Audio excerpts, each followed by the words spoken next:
Avant de publier votre site web, vous devez le modifier. Vous devez modifier les différentes pages de votre site web pour, pour rapprocher de votre audience, pour présenter vos activités.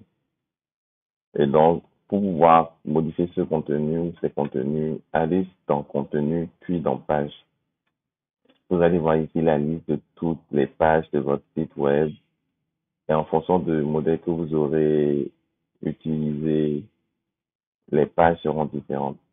Donc, pour pouvoir modifier une page, vous pouvez cliquer sur le texte de la page, enfin, le texte de la page et le petit crayon ici. Vous pouvez, avec cet œil-là, visualiser sur votre site web cette page si vous avez déjà publié le site. Et vous pouvez modifier, vous pouvez copier euh, cette page-là pour pouvoir commencer à modifier une page avec le style qu'il y avait sur cette page. Donc, nous, on veut modifier la page, donc je clique sur le crayon. Vous allez voir à gauche, en fait, un aperçu de votre site web et à droite, des configurations. Donc, lorsque vous sélectionnez n'importe quoi sur la gauche, vous allez voir que les configurations vont changer et ce sera les configurations de la section que vous avez sélectionnée. En fait, Bodong fonctionne avec les sections. Vous allez voir ici à droite, il y a une centaine de sections que nos designers ont créées pour refléter les différents cas d'utilisation de sections que vous pourriez avoir besoin. Donc, vous allez voir, par exemple, vous avez la possibilité avec ce champ-là de sélectionner des différentes sections. C'est-à-dire, vous pouvez filtrer les sections que vous voulez afficher. Donc, là, je vais filtrer pour juste voir les menus. Vous pouvez cliquer pour voir autre chose, un pied de page. Cliquer pour voir blog, par exemple. Donc, je vais vous expliquer comment modifier un contenu. Donc là, maintenant, par exemple, The Beauty from Natural, c'est pas, ce n'est pas le nom de votre entreprise. Donc, vous pouvez cliquer sur le texte qu'il y a là et le remplacer par le nom de votre entreprise.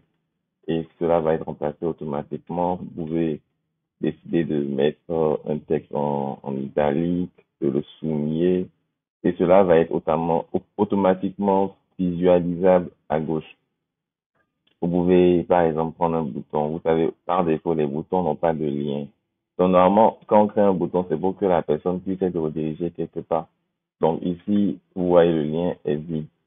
Donc, vous devez sélectionner un lien. Donc, si vous avez un lien en tête, si vous connaissez le lien, vous avez juste simplement à le copier là. Mais si vous n'avez pas de lien, vous pouvez également rechercher un lien parmi les pages de votre site. Donc, je peux cliquer par exemple ici, cette icône-là, et rechercher une page. Donc, moi, je vais lier ça à la page contact. Et donc, en tapant contact, ça va venir, je clique dessus. Et donc, maintenant, si une personne clique sur ce bouton, il va être redirigé sur une autre page qui s'appelle contact. Sinon, par défaut, il allait en fait être redirigé nulle part. Donc, vous pouvez également, en fait, supprimer les sections. Si, par exemple, vous ne voulez pas de lien secondaire, vous cliquez sur le lien secondaire.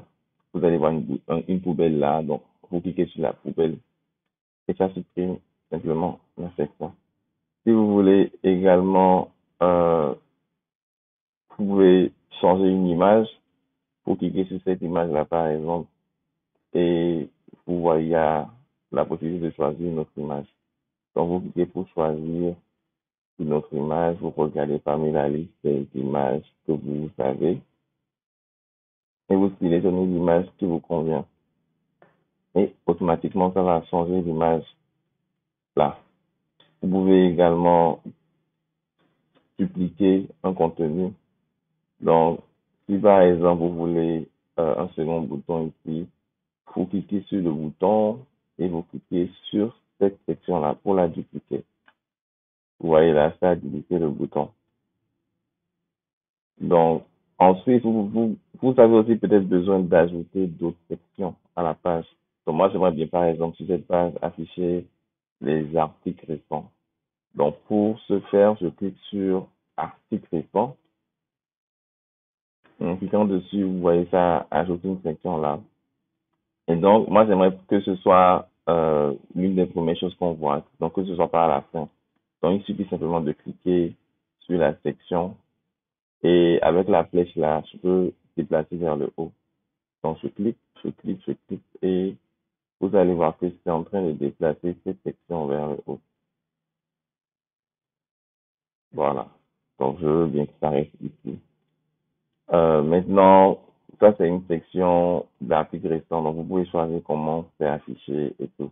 Donc, je peux cliquer dessus et décider, par exemple, que je ne veux pas qu'on affiche les images. Donc, je décoche et les images ne vont plus être affichées. Je ne veux pas qu'on affiche les titres. Je décoche. Par exemple, vous voulez que ce soit écrit lire plus au lieu de lire la suite. Vous avez simplement à changer le texte qui est là et ça change le contenu. Donc, c'est un peu comme ça que vous pouvez changer le contenu de votre page. Dernière chose à faire, on va essayer, depuis le menu, on veut pouvoir rediriger nos utilisateurs sur la page de blog. On va créer un autre menu en cliquant sur un menu qui est déjà là et cliquer sur dupliquer. Donc, dupliquant, ça va juste dupliquer euh, ce champ-là. Vous allez voir, par exemple, si je clique sur le texte, vous allez voir que c'est écrit catalogue et le lien de redirection également c'est sur catalogue. Donc, on va changer le nom, mettre blog et comme tout à l'heure, rechercher en fait le bon lien. Là, on veut afficher le blog. Donc, simplement, en changeant comme ça, on va pouvoir afficher les blogs. Vous avez également la possibilité d'ajouter un sous-menu. Donc, en cliquant dessus, vous allez voir qu'il y a des sous-menus qui sont créés. Vous pouvez supprimer les sous-menus qui ne vous intéressent pas. Vous pouvez juste le sous-menu, mettre le texte que vous voulez et ajouter un lien. Donc, ensuite, n'oubliez pas d'enregistrer la page pour ne pas perdre vos modifications.